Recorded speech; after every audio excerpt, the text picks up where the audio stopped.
Now I'm going to show just some basic printing letters. When I do my brush lettering, I like to switch it up between cursive and printing. So same as before, I just have black gouache, water, and then the paper that I use is mixed media paper. So I use Canson's extra large mixed media in the removable page spiral bound notebook. So that's what I'm using. And I like to really switch it up differently between maybe capital letters, lowercase letters. It just kind of depends on what I'm lettering. So, you know, this is probably the easiest way to start with your brush lettering, is just to start with printing to get some control, to get the feel of how the brush works, how to shape the letters the way you want them, just to feel how, you know, what you have to do to get the desired look. Plus you can get a feel for how the water will dilute it, how it will look non-diluted. So just play around, allow yourself to have time to practice. That's really how you can grow and get better at doing different types of hand lettering.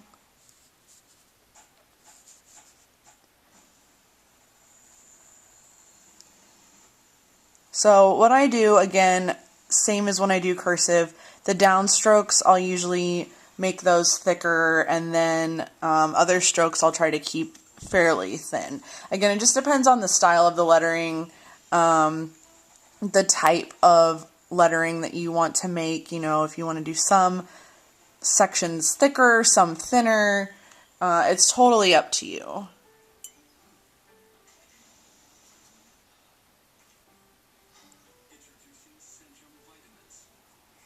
So there's just some capital letter examples. I'm going to also do some lowercase.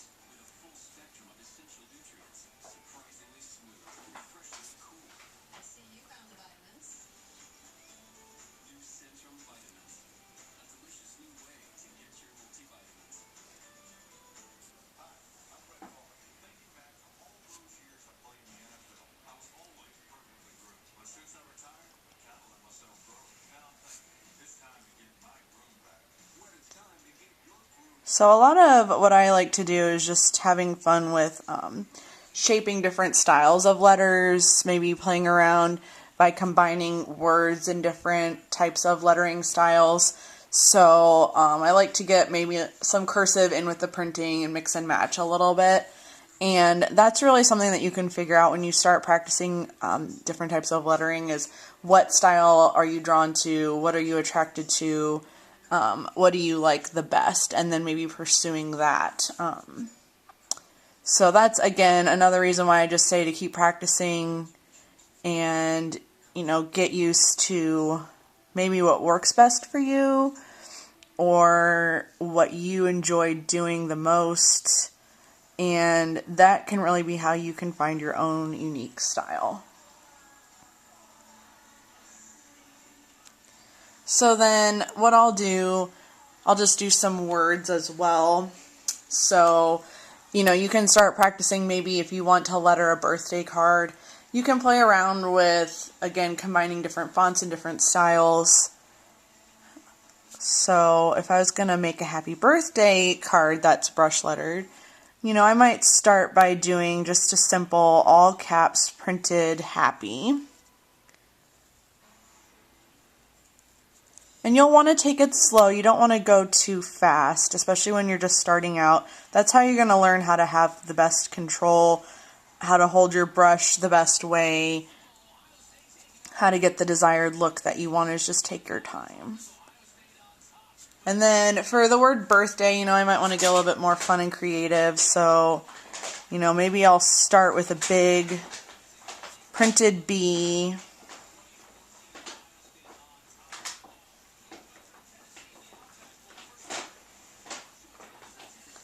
And then what I might want to do is just maybe do cursive the rest of the word.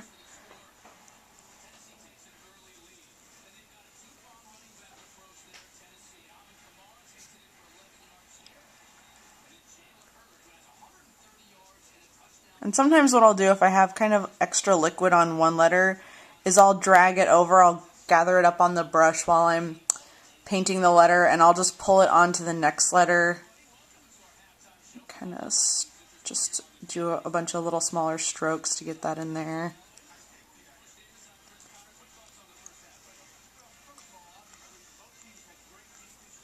I also like to get different shades of light and dark in there. I just think that adds a little bit of dynamic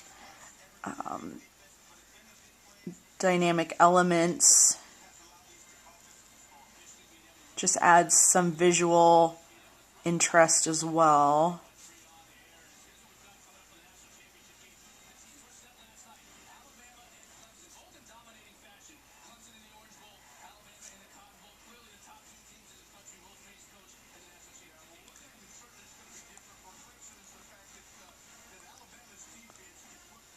Don't feel like everything has to look exact and the same.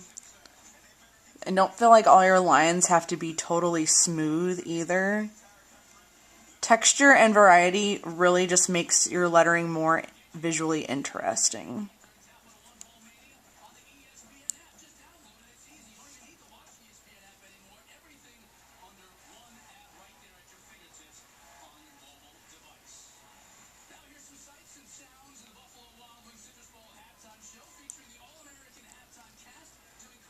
And again, I'm just going to pull over some of the extra dark color from the A and fill in the Y a little bit more since it was a little on the light side.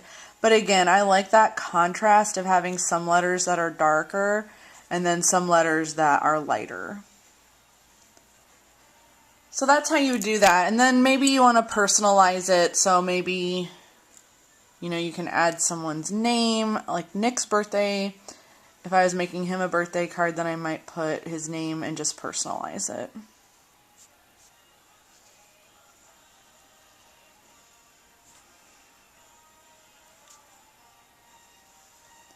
And something else that you can work on too when you're doing maybe phrases or multiple words is, making the letters sort of interact with each other in different words. So maybe if you draw out birthday and then when you're putting the person's name underneath, you sort of fit it in with the different little crevices and places between the letters.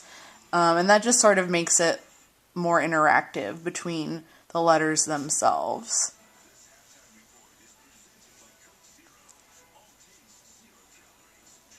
So that's another element that can just be fun to play around with, is figuring out, almost making it like a puzzle. How do these words and letters fit together to make your artwork look the way you want it to?